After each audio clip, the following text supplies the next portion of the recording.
I think so far we've had very interesting and insightful information about emerging trends in social change and just understanding the day-to-day challenges of a CEO with Teddy Ruge. So we are very thankful for the first session. And just as the first session, we have a very exciting second session, which we are going to now hear more about the future of work. I believe that has been a question that many of you want to know. Where are we headed in the future of work? What are we doing exactly? How do we get started? What skills are important? And we're going to really understand this. So we will just have two speakers on this session who will do the same, just present a little bit about the work that they do. And then after that, we will have a quick Q&A kind of format to just have a look at that. So the first speaker who is going to talk to us is Simon Schmid. Is the Managing Director of Just Skills Hub and the Public Sector of SkillLab. SkillLab is an impact business empowering people to turn their skills into careers. And prior to joining SkillLab, Simon was in Ernst & Young, among other places of work. So Simon, how are you feeling? Great, thank you, Priscilla. Thank you for having us. It's really joyful to be here amongst really good other panelists, talking to young people that are interested in making a change. So as a fellow social entrepreneur working in a social business, it's really great to see that people who are younger than me are doing the same thing and following in those steps. So really great to be here. Absolutely. Thank you so much. And please take the floor. Please go ahead and share. Share my screen? Yeah. Yes, absolutely. Okay, perfect. All right. Thank you, everybody, for having us. So I'll talk a little bit about how we look at the future of work and how we think about emerging skill trends and what other people are saying about those as well. So SkillLab, as Priscilla had mentioned, is an impact business. We work with governments, so other social businesses, NGOs, etc., around the world, by providing technology that is creating more equitable labor markets by focusing on people's skills. We also do this work with the Just Skills Hub, which is convened by the UN High-Level Champions, and where we're currently the operational lead, which really focuses on building ecosystems for just and equitable transitions to a green net zero economy. So when anybody tells you that they know what the future of work looks like, it's going to be, in my view, no one does. So what does the future of work look like? I don't really know, but neither does anybody else. So be very wary of people that tell you exactly what the future of work will look like. So why is that? Predicting the future of work is impossible. So the skills that we thought were really valuable yesterday are already obsolete today, and the skills that we think right now will be the future skills will be obsolete tomorrow. So a good example of that is programming languages. Jensen Huang, the CEO of NVIDIA, recently said that he believes that no one will need to code anymore because AI and querying will become so good that really you don't need to learn a programming language in order to program. But 3 years ago, learn to code was probably the most common advice that anybody would give you about the future of work. So be very aware of certainty in this, because technology, socioeconomic shifts, climate, politics, tariffs, etc., are interconnected, constantly evolving, and predicting anything with certainty is really impossible. So this increasing complexity creates this uncertainty, which really impacts labor markets and the skills and occupations that are in demand. So let me talk a little bit about the major forces that are causing this. So rapid technological advancement. I think we heard a little bit about everybody having a robot butler in a couple of years, and the advent of artificial intelligence everybody's talking about. These advancements are, to a certain degree, unpredictable, and their impact is also unpredictable. There's also significant economic shifts like globalization, globalized supply chains, tariffs, really unpredictable shifts in job roles that are related to those economic shifts.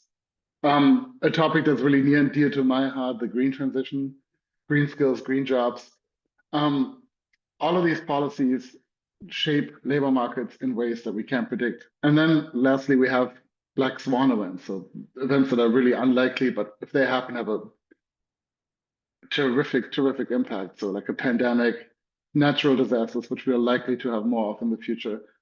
It can be really disruptive to global labor markets, to local labor markets, and disrupt established trends. So again, these disruptions are really disruptive.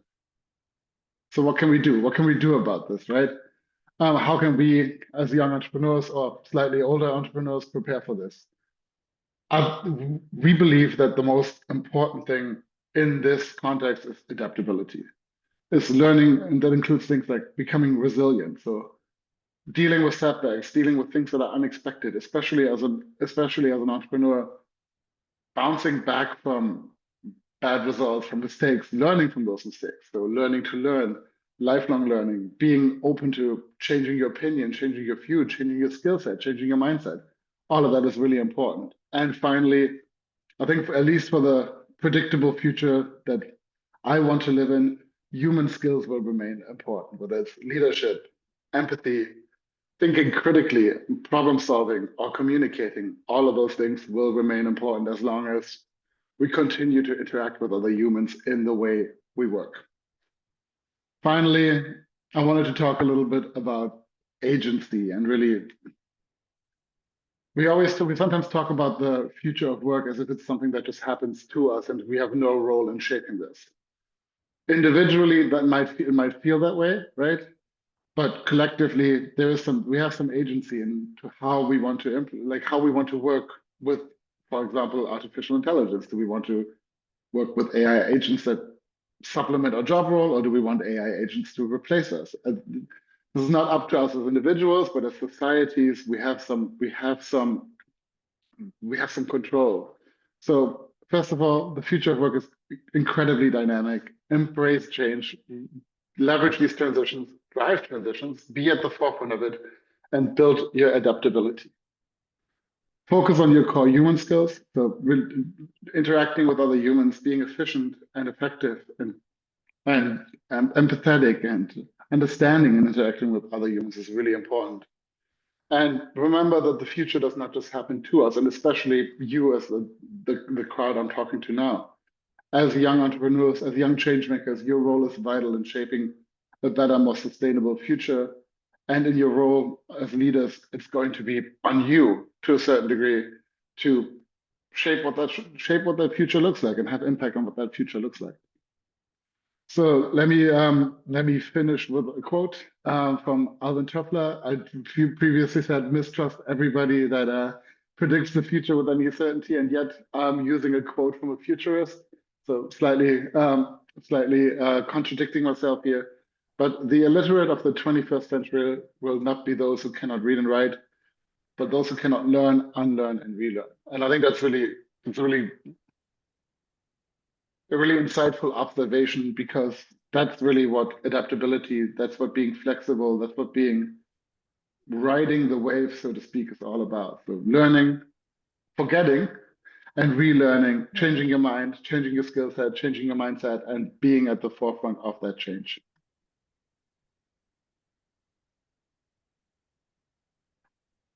Fantastic. Thank you so much for that short intervention, just trying to look into the future, because as you said, it's really hard to understand the future because it changes every day, as we can actually all attest to it. And I like the quote that it's all about someone who is able to learn and unlearn and keep learning. So it's about skilling, reskilling, upskilling, as we like to mention here at UNESCO-UNEVOC. So thank you for that. We're just going to have a brief session after to just get deeper into what you do. So for the next speaker, we have Titus Bawuah.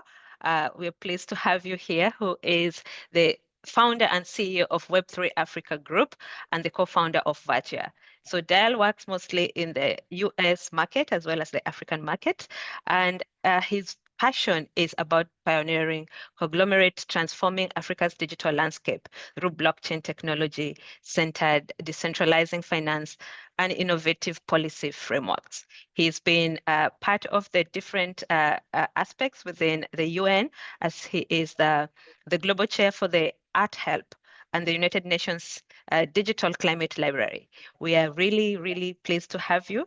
Please give us a little bit of background about your work and what motivates you to do it. Thank you, Priscilla. Yeah. And thank you, UNESCO. Really happy to be a part of this. So yeah, good morning and thank you all. So yeah, my work at Web3 Africa Group is really much focused on building the digital landscape, or should I say the infrastructure of Web3 across the continent. And most people, probably ask the question, what is Web3? And so to simplify it, what the internet is to Web2, right? As a consequence of the internet, you had apps, you had websites, emails. That is what blockchain is to Web3. So as a consequence of the blockchain, you now have cryptocurrencies, you have everything from NFTs, and then obviously the advancement of other sectors within the ecosystem, gaming.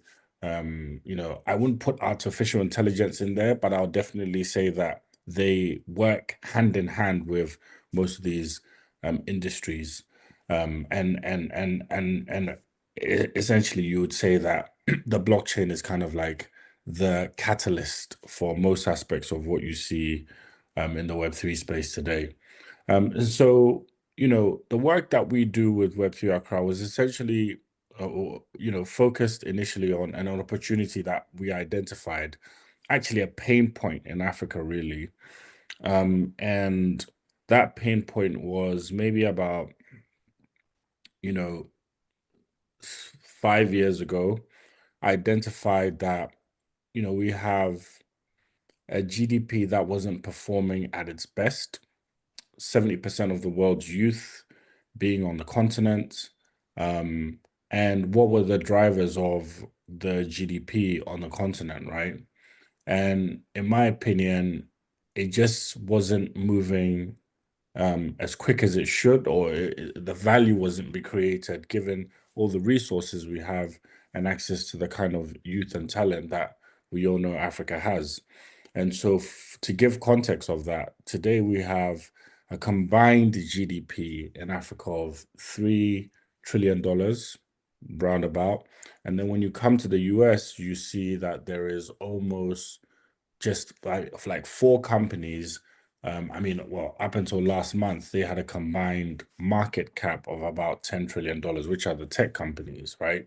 And so the point I'm making there is that you have four tech companies alone that are more valuable than the entire continent, right? And if you look at one of the key areas in my industry on cryptocurrencies, you have one cryptocurrency alone that in the last 10 to 12 years has managed to generate a market value of $1 trillion. For context, it took Microsoft, Apple, and the likes of even Amazon close to 20, 25 years to do that. So the opportunity for me there was that there with, within crypto or within blockchain, there was an opportunity for Africa to accelerate its economic prosperity if we could zone in on this area. And the thing is, digital currencies or the blockchain is more of a necessity for Africa than it is a luxury. And so for me, that journey kind of began with that insight. I started mining my first cryptocurrencies at in 2014. That's when I started mining them. And so I gained a lot of perspective, obviously, where we are today and some of the things that have happened in the last few years. Some is, monumental, very historical. And, we're still learning. The industry has advanced heavily. So fast forward to today, what are we doing? We are working closely with the Central Bank of Ghana on an educational aspects of what it means to be in this industry. We have a very successful conference and a community with the youth where those who are really interested in the Web3 space, those who are already involved in the Web3 space can come together, share ideas. And this community gives us enough insight for us to share with the Central Bank of Ghana of what people are, exploring. And equally with the Central Bank, with that education and awareness, we've helped them to establish policy framework. We've actually got a first draft of that. With our conference, we had the pleasure of receiving Vitalik Buterin as one of our headliners about a year and a half ago, the last time we did our conference. And fast forward, as I said, where we are today is, as a consequence of those milestones, we now have a digital framework that we contributed to establishing with the Central Bank of Ghana. Alongside that, we now have a pilot that is going to be rolled out very soon with a lot of crypto companies that you are all probably familiar with and using yourself. And on our side, we have a partnership with a very well-known crypto exchange with the views of creating a joint venture to establish African native crypto exchange, which are focused primarily on what is needed in the region, or should I say in the continent. And so that's kind of been the main focus for Web3 Africa Group. And through this, we've identified very, very, very interesting things when it comes to work. One of the things that was mentioned in the previous conversation that I believe was centered around not having a fixed focus on what work looks like. It would be biased of me to say, obviously, we're moving in the direction of artificial intelligence, we're moving in the direction of Web3, but actually you realize as you're developing in this industry, and as I said, I've been in it for almost 11 years, that it's the needs that drive the things that people want to get involved in, right? The creators are interested, in NFTs now, but that wasn't always the case. However, with Africa in context, you also have a real need for intellectual property protection. Some people want to get into NFTs not just because they want to create stuff. Some people want to get into NFTs because they want to find unique ways of preserving the things that they do create or the things that they place value on, which might not necessarily always be art. Some of it can be related to fashion. Some of it can be related to supply chains, etc. Right? And I'm speaking from an experience where, I've been an ambassador for the likes of Hennessy under the LVMH brand. And why was I an ambassador? I don't do a whole lot of drinking, so don't judge me. But the reason why that happened was because LVMH actually has a Web3 division, which is focused on finding how they can implement new technology into their actual company. And by doing that, that created a whole nother segment of jobs, right, that we didn't think existed. And I had the pleasure of being able to explore their factories, understand why they were doing this, right? And what was the objectives for them. And it became clear that they believed that certain efficiencies could be built. They would have better understanding of their consumers, present and in the future, and ultimately be able to deliver better products to their customers. And so when you think of that in the context of Africa, very similar. We have a continent where agriculture is very, very important. Resources are very, very important. And also the way that we learn for the future is very, very important. And these are all the drivers that form profiles for the kind of different job opportunities that are going to come up in the continent within the next 10 to 20 years. And so I feel like on one side, on the Web3 front, is very innovative.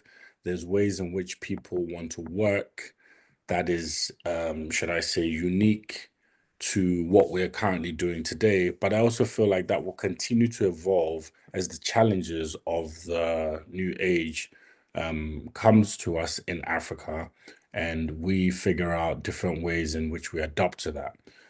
Obviously, my main kind of like vision statement for the youth when it comes to this is we need to be where the ball is going to be, not where the ball is today. We have to keep obviously a respectful eye on where we are today and be very mindful of the problems at hand. But there is a very, very, very important factor in how we basically build this new workforce in Africa. And it really just comes down to, as I said, our needs and wants, right? We don't, the problems in Africa are different from the problems that are in other parts of the world. Asia has different problems, Europe has different problems. And I definitely believe that our industry will be one of the areas that contributes heavily to solving most of those problems. And that's why we've embarked on our journey with the Web3 Africa group to help integrate the infrastructure in this industry that we believe will contribute severely to the future that we believe in. Mm. Thank you so much, Del, for that perspective, especially in the tech world. I think I would call you the real tech visionary. You've spoken about decentralizing of finance. You've spoken about crypto. You've spoken about blockchain, and how all these aspects in technology are driving transformation within the African markets and other markets as well. So I just want to bring Simon back into this conversation and really get to understand now a little bit more about how young people can really now reflect on this kind of changing dynamics within the world of work. So for sure that we know for sure that the world of work has actually been affected by many transformations. We're talking about the issue of demographics. We're talking the issue of AI, as you have spoken, talking about green technology and greening skills, etc. So many things are happening. There's a lot of polarization, as you know. This politics nowadays, watching CNN or news is usually comedy. So there's so much that is happening. We don't even know where we're headed. But one thing for sure is that there's the need to develop new skills. There's the need to upskill, and we need to start changing how businesses are operating, because the kind of skills you need, they need to actually correspond and respond to what the market is. As Del has just mentioned, that we need to be thinking about where the ball is going to be. So maybe to bring you back into the conversations, Simon, and your work at SkillLab. Maybe you can tell us a little bit about how SkillLab approaches the empowering of individuals, especially in adapting the AI-driven job markets. Yeah, so for us, one thing that's become very clear throughout these transformations is that thinking in terms of job titles or occupations is not sufficient anymore, right? Because there are more. We're not going to live in maybe our parents, grandparents, depending on our age, society where you start a job with 17, 18, 19, 20, and you retire when you're 65, and you've worked with one company throughout your entire career. So there will be more transitions throughout our work life, and those transitions are not always easy. So that's really one of the founding principles of SkillLab, is that changing jobs, changing occupations, changing careers, industries, sectors, etc., is really difficult for individuals. And it's made more difficult by the way we approach labor markets, by focusing on job titles, on degrees, on sort of the headlines of what we do, instead of delving a little bit deeper and looking at skills. So the way we support individuals is by helping them identify the skills that they have, and helping them identify how their skills, the skills that they already have, are transferable, are transversal, and relate to different opportunities. So if your job role, even within the same job, if your job role changes significantly, figuring out where your gaps are and addressing those gaps with lifelong learning, with micro courses, with smaller things, instead of going back to school and getting another degree, is going to be really, really important in facilitating those transitions within the labor market. That's also, I think that's why I highlight adaptability and flexibility so much, because we've seen that a lack of adaptability and a lack of flexibility and a reliance on broader structures that are that are not made for today's labor markets really holds people back. And especially when you're talking about demographics, Africa is a really, really young continent compared to, standing in Belgium at the moment, where it feels like half the country is already retired. So there's a real difference in the challenges between countries. But I think one challenge that we'll all face is that there will be our work lives will be more disrupted, will be more in flux than those of our parents. So I think preparing for that and looking at your skill set as a toolbox and not as a toolbox that is open, where you can take out different tools and use those different tools for different things, rather than a box that is closed that just says job title, that just says engineer, that just says whatever it might be, right? Is going to be really helpful. And it's, in our mind, one of the ways in which we can make these transitions a little bit easier. Mm. So in your work, have you seen any examples of a possible solution, especially when it comes to someone being able to map their skills to the careers opportunities that exist? So how has that worked out? Yeah, for example, we're doing some really, really wonderful work in Ukraine at the moment with the State Employment Service, where we just finished drafting a white paper about the effect of the reintegration of veterans, so people that fought in the war, back into the labor market, right? Where those people have acquired skills in a military context, and usually you would just see, like, I don't know, military officer, and what does that mean? How does that translate to the civilian labor market, right?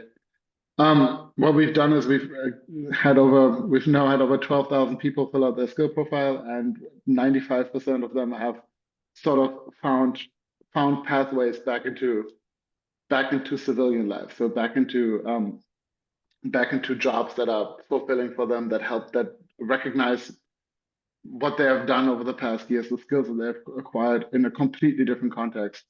So having that skill profile, that skill passport, that skill wallet, whatever you want to call it, and for Titus, blockchain can be a way to store that information as well, to make sure that it's traceable, and can be verified. So I think there's a lot of overlap there. But having people really succeed in recontextualizing their experiences by focusing on the more granular building block of skills has been really powerful for us. Absolutely. And maybe thinking about, because you spoke, Del, and I think technology and technical, I think a lot of people are very wary of using certain terms because you don't even know whether you are meaning the right thing. So in your work that you've done, I said you're already very technical oriented. The aspect of how companies are redesigning their structures, especially to leverage technologies, AI, blockchain, etc., as part of innovation. How can you now bring it closer home to young entrepreneurs who are getting started? Is there a way in which they can leverage on these technologies as startups to be able to get the most out of their enterprises? Yeah, absolutely. Because so the way to look at it, right? And Simon mentioned earlier, is like it's a toolbox, right? And so not every business or everything in the future needs AI and blockchain. I don't believe that. I really don't believe that. I think that we have this stigma that's going on in the industry that, everything has to be quantum, AI, blockchain, crypto. No, it doesn't. That's not what needs to happen. What I think young entrepreneurs need to be looking at the moment is, similar to the internet, right? Some of these things that we use as common services today just made our lives efficient, right? So by learning, it just simply, helps us to, for example, communicate. It helps us to, connect with one another in a way that we weren't able to do before. So I think it's less to do with how you implement these things into your business and more to do with your knowledge of the new world, right? That is how I would look at it fundamentally first, before assessing your business and really being clear on whether the technology that you want to integrate into your business actually builds value for your business, right?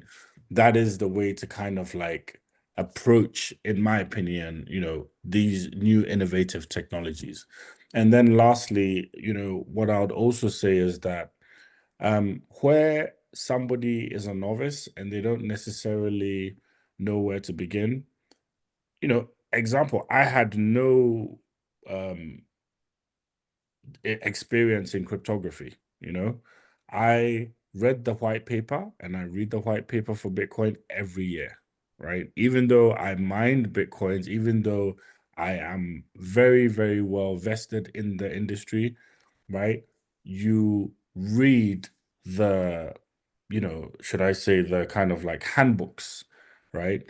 And what happens is, when I read the white paper, what happened was the actual practical day-to-day of trying to understand how wallets work, how different crypto tokens work, etc. The white paper started to make a lot more sense along the journey, right? And so I would definitely challenge all entrepreneurs is that the the access to knowledge, right, and being practical and less theoretical is going to be most important, right? Don't be afraid to try these things, because I'll tell you something right now.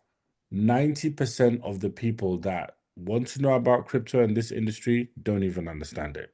And I'm saying that on a day-to-day basis. What I get called by various institutions, government officials, they don't understand it. They want to understand it, right? And they're doing what they can to understand it. And so as a young person, what you have on your side is neuroplasticity.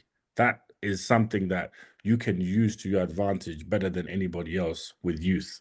And I would say just put yourself out there, get the theory, but do the practical as well. Absolutely. And I like what you're saying, that a lot of people really don't understand crypto, because crypto is one of those words that people push around, and you're just like, if I don't understand it, you stay away from it.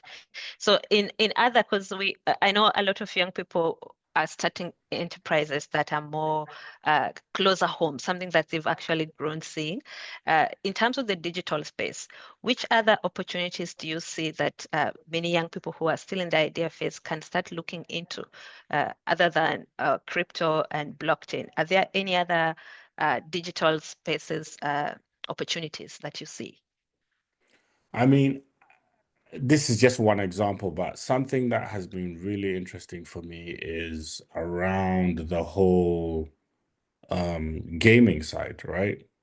And why the gaming side has been the gaming and the YouTube and the streaming side has been very interesting for me, right?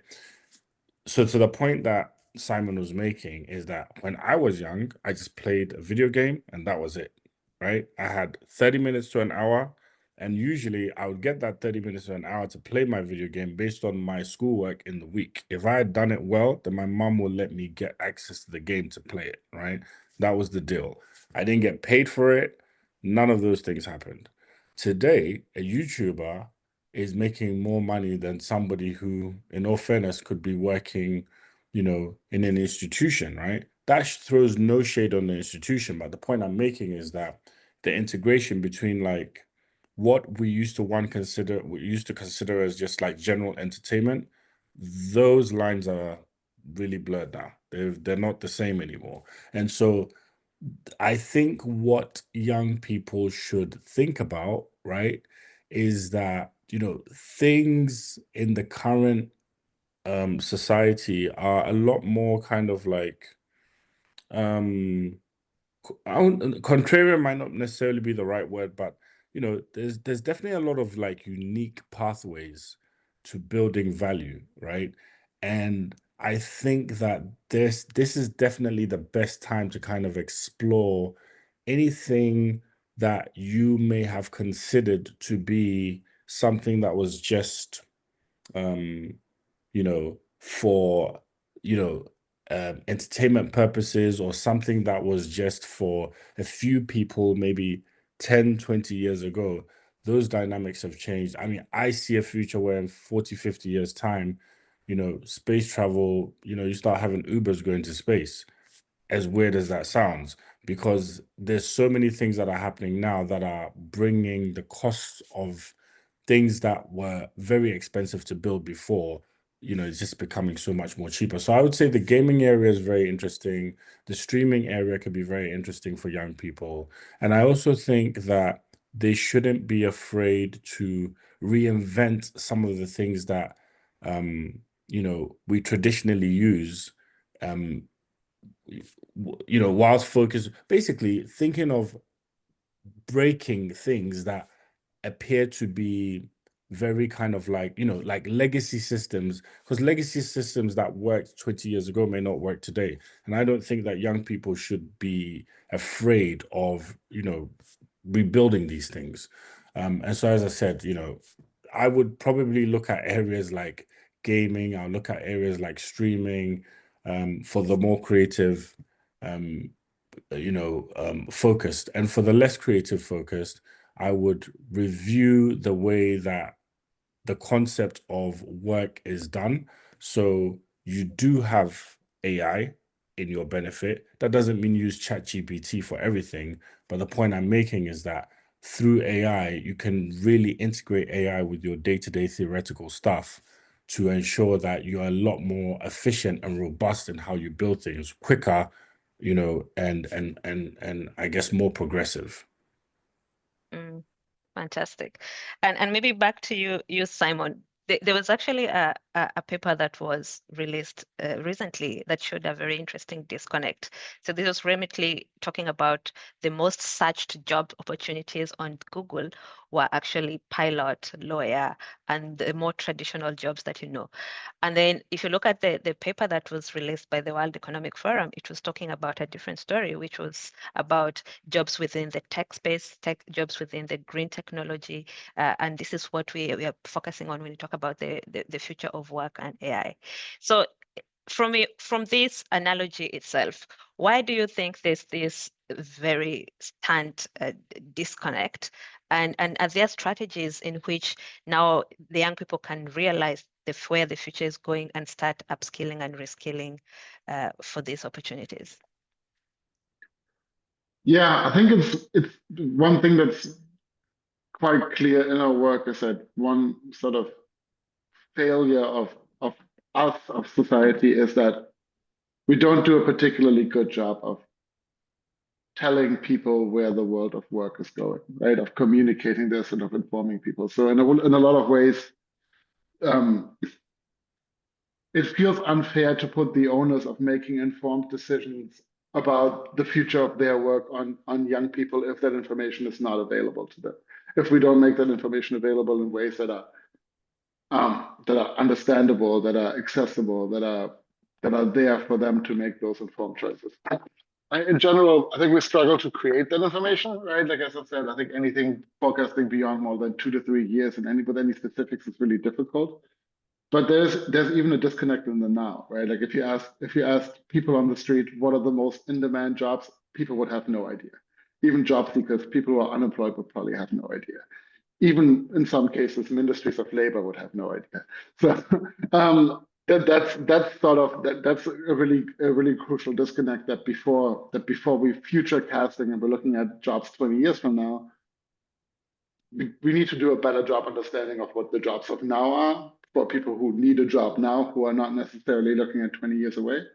But to also bringing that information to people in a way that makes sense to them, that connects to their perspective, that connects to their personal profile, their abilities, their interests, etc.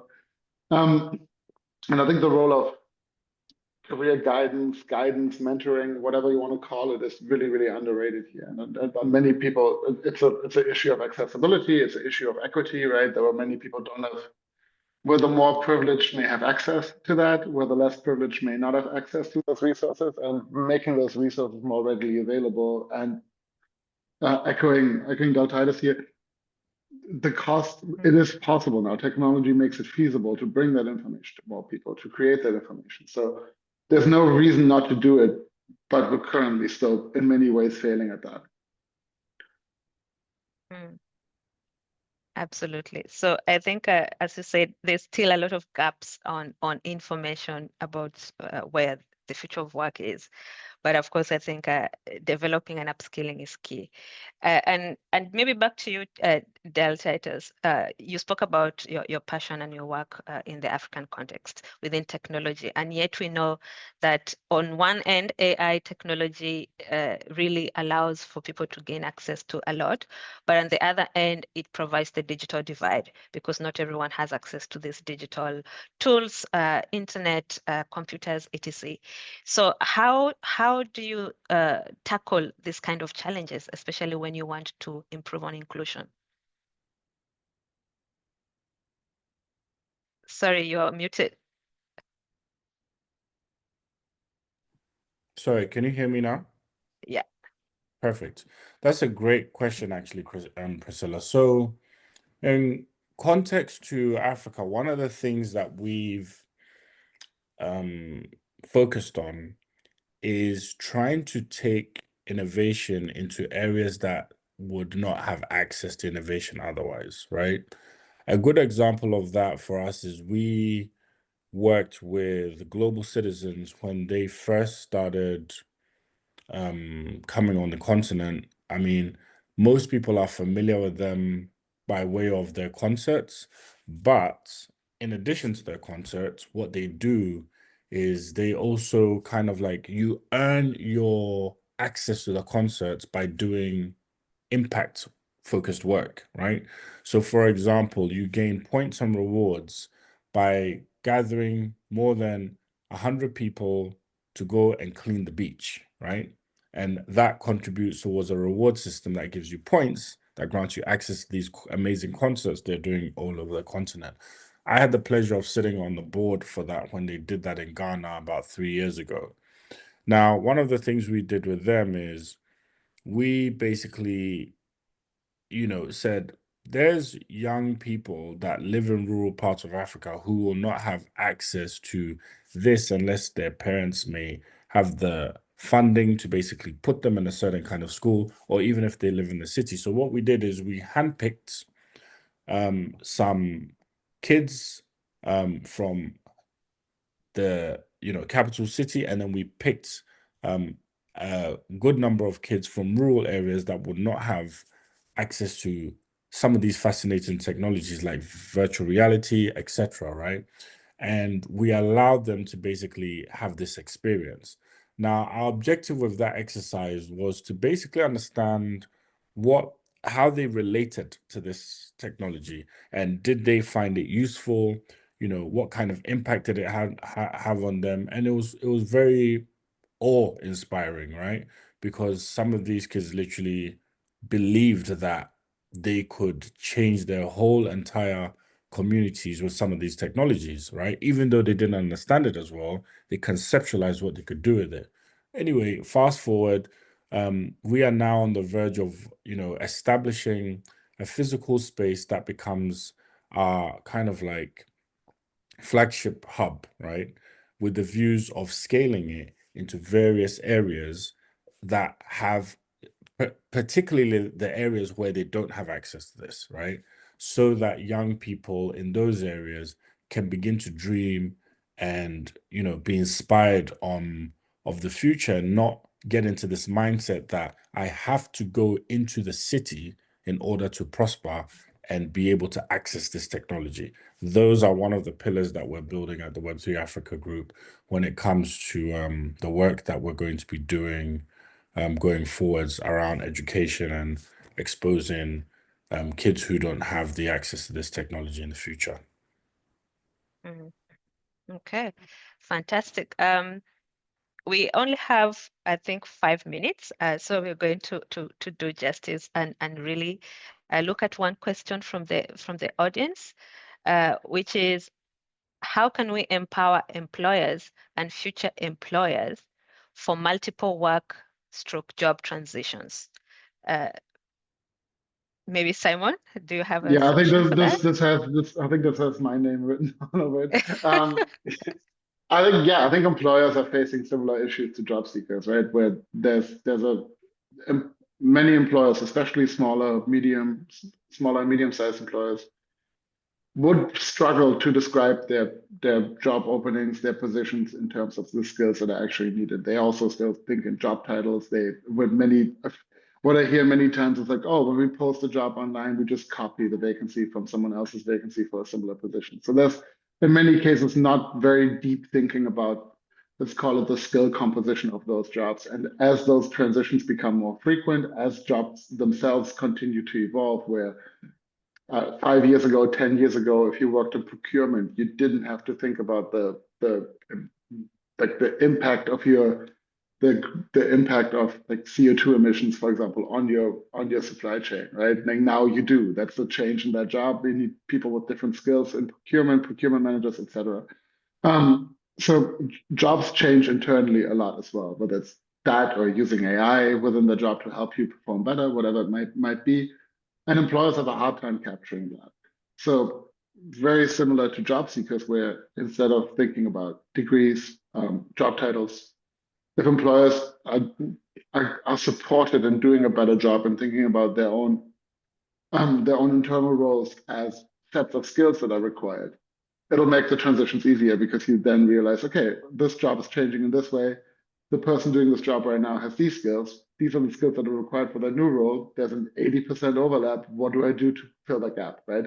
So, and if you think about it in that way, sort of breaking job roles, breaking occupations down into the most granular parts, skills, can be really helpful in supporting employers and thinking about more transitions, more job changes, etc. And yeah, and I think in the same way that people need help with that, employers also need help with that. Especially, I'm not talking about the Walmarts or the huge corporations of the world, but most employers are smaller employers, and they need help with that. They need help with that. Okay, so I think for final word from one of you, maybe both of you, we still have a few minutes. What is that one thing that you would want to leave for the young people who are starting on their journeys on social entrepreneurship, who are worried about the future of work, and they really want to do something today that is going to translate into them really securing a better future for themselves, whether it's in skill development or anything around it? What is your final word on this? Maybe for you, Del. Right. Yeah, I mean, with the experience I've had, I would say for the young people right now, I think, yeah, the knee-jerk reaction is for me to say something that's like, inspiring, just go and do this. But I think the point I want to try and get across here is that, there's a lot of confusion going on right now, right? When it comes to what people should be doing and the freedom of creativity to, create something that is original, right? I feel like it's not, that there doesn't appear to be much room for that, right? And the thing that I've heard is that, look, the next Jeff Bezos is not going to create Amazon. The next, Mark Zuckerberg is not going to create Facebook, right? And so I feel that aside from technology, as young people, your focus right now is to be taking in knowledge and understanding the environment that you're in, and understanding on a very, very deep micro level, what are the problems that humanity is facing now. I strongly believe that the biggest value is always going to be created when you're fixing a problem for society. That is it. My journey for Web3 Africa Group didn't start with me making any money, right? Most of the risk was taken up front without knowing where we would be today. It was purely based on the fact that I believe Africa needs this. I believe that if we position ourselves as a company in the next 3 to 5 years, we will become a useful partner to the likes of your Binance and Coinbases. And that's where we are today. We are exactly in that position today. But 5 years ago, our first job was knowledge and education. So my message to the youth really on this panel is that focus on taking in knowledge, understanding your environment, and fixing a problem, and then the rest will follow.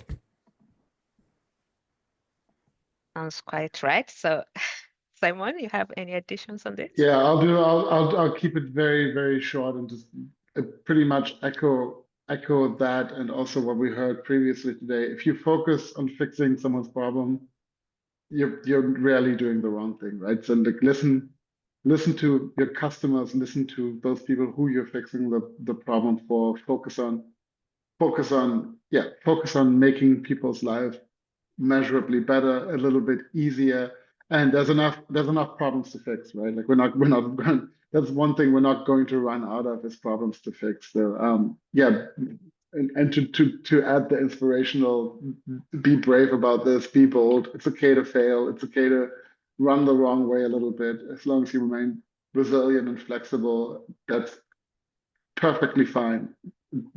Many of us have failed in many different ways before getting where we are today. So it's not something that's particularly unusual or bad. So be bold, live with wrong decisions, and you'll end up, as long as you keep going, you'll end up where you need to be. Thank you so much, both Titus and Simon Schmid. I think the future of work is an ongoing conversation that requires us to just keep reflecting on where we are and really looking for what new can we optimize to move where we need to be. So thank you so much for making this session very entertaining and very insightful. I still see a lot of questions about blockchain and crypto. So maybe Del will jump into the Q&A to see if you can answer a few of those questions, as well as you, Simon. So for the next session, we just wanted to make it very free, networking kind of session. And this is just more of allowing all the participants who are here to have a voice, to share some of the insights that they are seeing in the discussion so far, to ask a specific question to the speakers who are still in the room, and just to share something that you reflect on. More or less just tell us what part of this conversation has been impactful for you. Where are you joining us from? You can either do that on the chat, or just we can allow a few of you to speak. You just need to raise your hand and let your voice be heard. As we said, this is the conversation for you. We don't want to tell you what needs to be done, but we want to see whether you relate to what we are discussing. So we are going to allow some of you to do that. Feel free to raise your hand, and we can do that and take a few questions. So I'm just going to read one question randomly. That is, I see that it has come through, and it's not even addressed to any speakers. So we're still waiting to hear your voice. Remember, I always say agency is key. Allow people to have the chance to talk and say what they feel. So my question is, how can we apply these tools in a society that resists this technology change, either due to lack of knowledge or lack of those STEAM skills that are in short supply in these days? Here in Chile, people often resist change, either for fear of failure or because they lack in-depth knowledge of the subject. While we are, as young people, have been slowly adapting lately, there is still a percentage of society that is unfamiliar with this. And I would like to hear your ideas on how we can address this problem. So I think for now we can just spotlight the speakers who are here, as well as Grace, so that we can jump on this conversation as we wait to hear from this. So anyone who wants to try this question, especially how do you change the society that are resisting to this kind of the changes that we're seeing? Can I? So it's an open. Yeah, now it's open. I mean, I would say a very good in my opinion, and I'll relate it to my industry, a very good example is what I saw in the leadership in El Salvador, what the president managed to do there, right? Very bold. You know, they have one of the bigger crypto reserves there, but it didn't first start with that. I think he built the thing is, philosophy is very, very important, right? Philosophy and ideology will last longer than any presidential regime or any person in society. And so to that question, and I'm saying that based on my experiences even in Ghana, right? As just as near as 6 years ago, nobody wanted to hear about what we were talking about. And so what I've usually noticed that kind of moves the needle in changing society is someone always has to take the practical step, not the theoretical step. It's very easy to just cast stones and say whatever you want to say. But I think the practical step of building awareness around a philosophy that you believe in is very, very important. If you strongly believe in that philosophy enough, you need to take the step. You have to take the step. It cannot be anybody else, especially if the inspiration has come to you. Now, where you don't necessarily have the tools to fulfill all aspects of this philosophy, this is where you bring other people, and then there's strength in numbers, right? And then you're able to basically compound and build momentum on this philosophy that you're trying to build. And if you believe in it enough, it definitely does make an impact, right?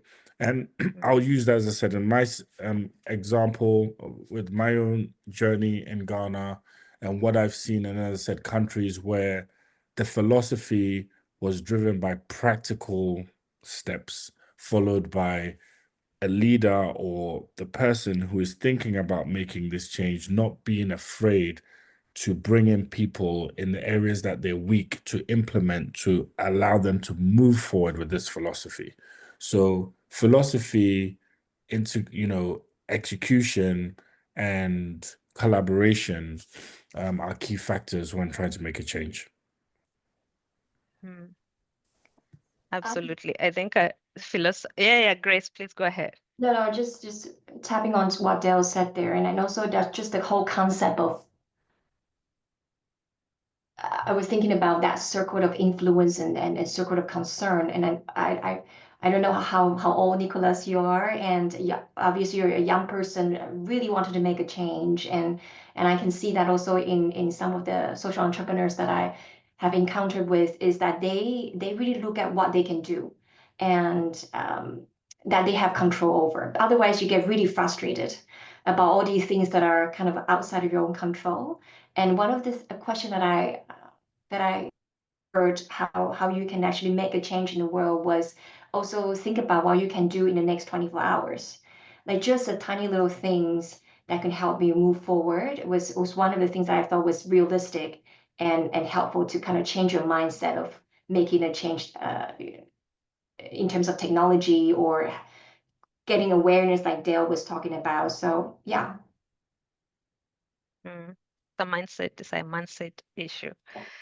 Yeah. So I'm just waiting to see the hands that are raised, and I can see this comment coming in. So maybe Tandie Nyirenda, you want to come in with your comment?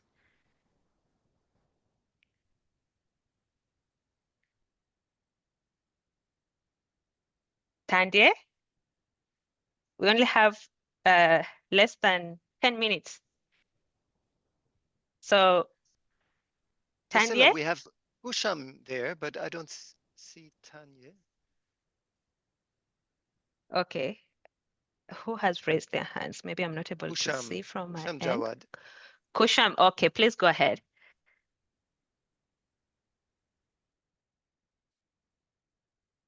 Kusham Jawad?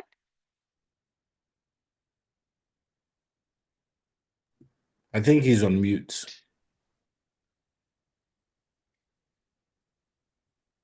Kusham, you can unmute yourself. Did you hear me? Now we hear you. Please go ahead. Yes. Hi everyone. I have a question for all presenters.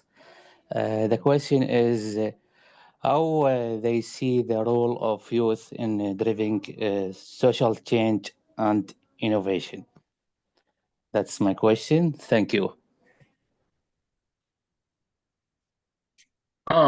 Yeah, before I unfortunately have to leave in a couple of minutes, so before I go, let me take a first stab at this. And again, sort of echo what Titus said earlier. The young people have a huge advantage over me, over us, in that they're unencumbered by experience, by biases, by all of the things that we think are true about the world.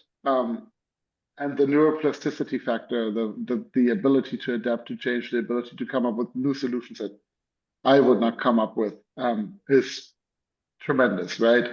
So I think that being entrepreneurial, coming up with new solutions, new approaches to problems is to a large degree within the field of young people. So there's a big advantage there, in not in terms of resources, but in terms of ideas, and making sure that these ideas come to fruition and get the resources that they deserve. That's sort of on our generation and the generations above us, etc. So, but there's a huge new ideas often come from young people, not necessarily from people who've been in the world of work and had the chance to make change for a long time. Fantastic. Thank you, Simon. If you want to step out, thank you so much for being here with us. And I think we can have 2 more questions with the rest of the speakers before we take the lunch break. And I like that, Teddy, you've come in as well. So there's a question here that in what possible and sustainable way can AI-driven support system of help in solving the long-term mental health in the digital workplaces? So the mental health question is still a key question. I don't know if someone wants to talk about this aspect. Should I take that? Yeah, sure. The mental health question for me, before I get to AI, I think fundamentally I think of the positive impact of social media and the negative impact of social media. That's where I'll probably start before I get onto the AI component to it. And so, is the problem social media, or is the problem creating positive content on social media, positive engagement on social media, good social media, right? And I would probably, transition that, as I said, when I'm thinking of AI, right, is that AI can be a force for good. It absolutely can be a force for good. When the focus isn't how do we get as much data from consumers to build the best AI? When the focus is where are the shortcomings in biology, brain functionality, mental health, and how do we basically make people's lives better, then all of a sudden the data sets and the models that are built are used in a much more complementary way and become a positive utility for society as a whole. And so there are some interesting things that are coming up. I have definitely seen AI instruments that are being used to help people that, for example, had major injuries from accidents, or in some cases developing terminal disruptions to the brain, that have definitely been alleviated by innovative technology in the AI space. And so I think that it's absolutely possible. But I think the fundamental thing here for me is what is the moral philosophy on why we are going to be using AI in this space, particularly when we're talking about mental health, right? And that thing needs to be right. When that's right, then we will have solutions. If that is flawed, then I do share similar sentiments on what the concerns are, whether it's going to be a force for good or a force for evil. Fantastic. I think I don't see any other raised hand. Sorry? If I may Yeah, add, please. Yeah. I think AI, as with all other technologies that have been developed, well, in general, any innovation that is developed has to be looked at as a double-edged sword. There are technologies that are, developed. Basically, any tool that has been developed for good also ends up inevitably being used for bad. AI, social media, the internet itself. We talked about at the advent of the internet and the proliferation of social media, backed off of the internet, the democratization of information, and then the flip side of that is humans using it, flipping the coin and using it for evil. So it's the same, I think, with AI. You can build fantastic tools to address mental health for it, but at the same time, social media companies are using AI algorithms to target you to be more what would I say, addicted to social media and to be, driving your attention span. And a lot of that time, it can, subconsciously drive you into more and more harmful content without you actually knowing it. It's the boiling frog syndrome, I think, with a lot of these technologies. I think the best way I think that we can use it for better mental health, provide better mental health services is to really look at how do we integrate that into our education system to where we emphasize the more positive aspects of these technologies, but then also advise and provide awareness of the dangers of that. It's just like anything else, I think, in society that has been innovated. Cars are fantastic, but they also cause accidents. Rockets are great, but they also explode. So anything that does advance humanity, we have to be aware of the downsides and prepare for them and prepare mitigation measures for them as we move along. True. Yeah, I think for AI, other than the issue of resources, the issue of ethical concerns become very important, and education should really respond to this. And thank you so much for highlighting this, because it directly affects our mental health and other aspects. So I don't want to derail more. I wanted to give everyone an opportunity to speak, and I think I've done you justice. You will not come blaming me later that I did not give you a chance to speak. But I would like to take this opportunity to really thank our speakers. Teddy, Ruge, Del, Titus, you've been wonderful giving us insights and really a lot to really reflect and learn from.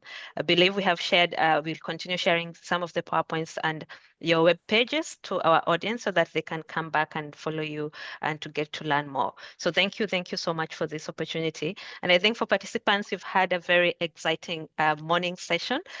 We had fantastic 2 speakers who unfortunately were not able to join us until now, who came up and gave us an idea about social good and what we should do in that space.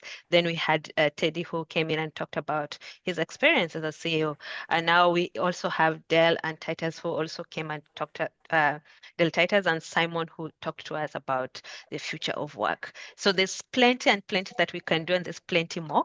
So we are going to have another afternoon session, which is going to be much shorter. So be sure to come back after your lunch break. We are going to have very exciting sessions for you. One of it is going to actually be about mentorship. We are going to give a deep dive on what mentorship is, how can you get a mentor, and how do you handle burnout. So this is an important topic that we're going to have in the afternoon, as well as now micro-learning labs. We're going to talk about fundraising. How do you get fundraising opportunities, and how do you fundraise for your enterprise? We'll also hear about protecting raising awareness about secure digital users and data online. So maybe to follow up on what the speakers have talked about in terms of ethical concerns, how do you safeguard yourself, from these social issues and social media, etc. And after that, we're going to have a limelight opportunity to just hear about the success story of one of our alumni of the BeChangeMaker, who will be engaged in a TED-style talk to talk about the BeChangeMaker. I want to take the chance to introduce the next moderator for the afternoon, who is a young person who is joining us from Kenya. Grace Jenga is the UNESCO Youth Forum Kenya associate, who really works to promote youth advocacy agency as well as representation within the East African context. She's going to take the afternoon session to moderate and allow young people to engage as well as the older people. Let's hear what is happening in the realm of social good and what we need to be hearing and learning. So I want to allow everyone to take a break. We are going to come back at exactly 1 hour when we finish up on these sessions, and we're going to be very quick because it's going to be a very short afternoon session. So be sure to come back for these exciting sessions as Grace Njenga will take you through the moderation. Thank you so much for our participants for staying this long. I know it's been a very long session. Thank you so much to our speakers who are still here and those who will speak in the afternoon. Thank you so much for the participants for engaging. You've been very active, engaging. I cannot stop reading so many comments. You've sent so many comments coming from so many diverse places. So thank you so much.